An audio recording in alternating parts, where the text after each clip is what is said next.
the champion leader, do I offer thanks of victory.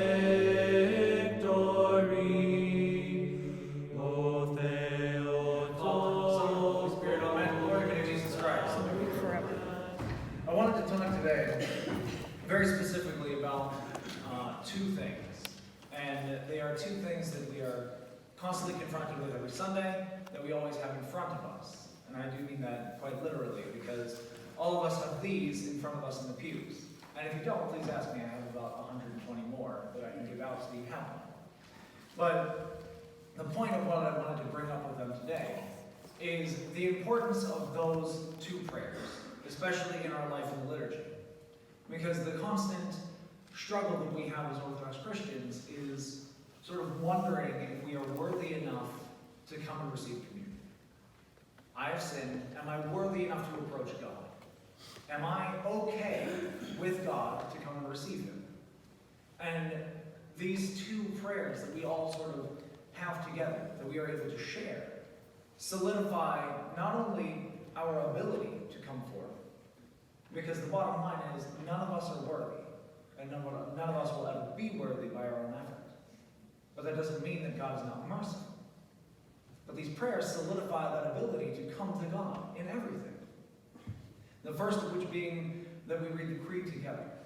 It's sort of that tipping point between the two parts of the liturgy, that we have the liturgy of the Word in which we learn everything, that sort of ends now with the Gospel, where we have been taught, we have been instructed. And we're transitioning over to the liturgy of the Eucharist, in which we begin with the Creed, where we express as a group everything that we believe as Orthodox Christians, everything that stands together with all of us. And it's not a simple thing. Somebody didn't just write this down and say, I think this is good enough. This took centuries of struggle to get the very last pieces of every word figured out just so that it is what we believe. This is the combatants of multiple heresies, different schisms in the church, things that divided us, brother from brother. Families just torn apart because one believed one thing and the other believed another. But now with unity, we can all come together and say, this is exactly what we believe. This is why I'm here, God, is because I believe in all of this. And we recite it together so we can actually feel that. It's not just that we're saying it, we're hearing it from those close to us. We're hearing it said above us the whole time. It solidifies that. If you ever want to understand a book that you're reading more clearly, you read it out loud to yourself, because you're not just reading, you're hearing it being read. It's the same thing.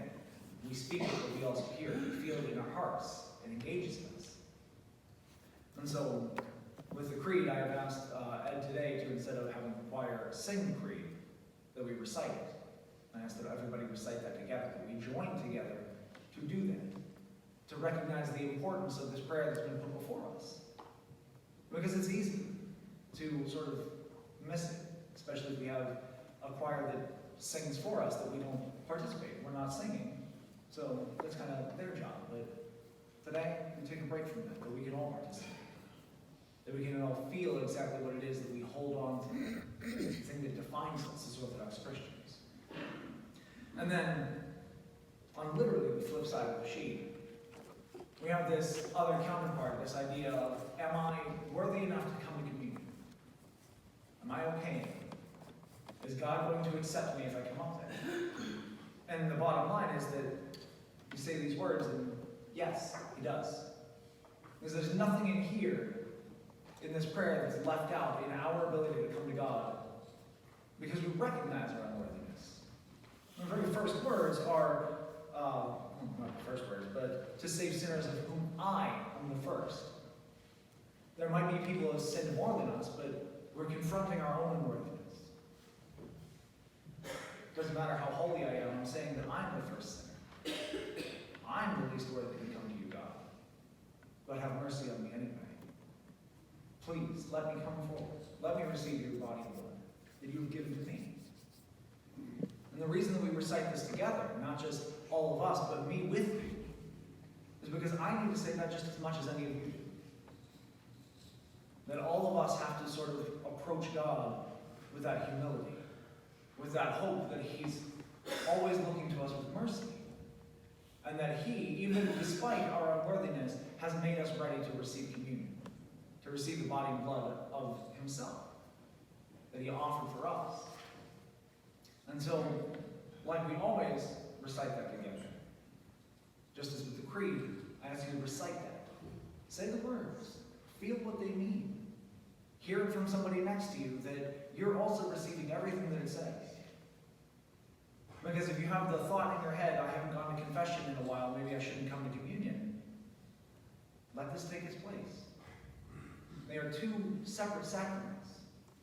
And the best way to put it, and I explained this at a baptism 2 weeks ago, is if you are eating a hot dog and you're wearing a white shirt and you get a stain of like ketchup or something on your white shirt, you could wipe it off, right? The actual thing is gone. But the stain remains on your very clean white shirt. Every sacrament of the church, especially communion, removes the actual thing that has blemished us. It removes that. Our sin is gone, but the stain remains on our pure white garment. That garment that we're given at baptism. And that's what confession takes care of. It doesn't mean that those stains are keeping us from God, that we have this bar in front of us. It means that we have some work to do to remove the stains, to return to that pure whiteness. But God has removed the sin from us in all the sacraments. God has removed the sin from us in communion. And as we approach him, we recognize our unworthiness and ask that despite that unworthiness, he come and visit us. He allow us to partake, and by partaking that he take away our sins. And so recognize the power of things that are just sitting in front of you, that maybe you've never picked up, that you've either become so comfortable with through memory. We've been hearing this our whole lives, so it's just kind of stuck in there. We know what it is, but we stop paying attention. You can read the words and drift off. Take the day to focus, to recognize the importance of the words that are sitting in front of you all the time. To say them. And say them proudly. That they've been given to us by the Holy Church for everything that we need. Everything that we're lacking in ourselves. So that we can better come to Christ, who is always waiting for us. In the name of the Father, and the Son, and the Holy Spirit, amen. Glory be to Jesus Christ. Virgin Lady, most spotless Theotokos, rejoice, O unwell.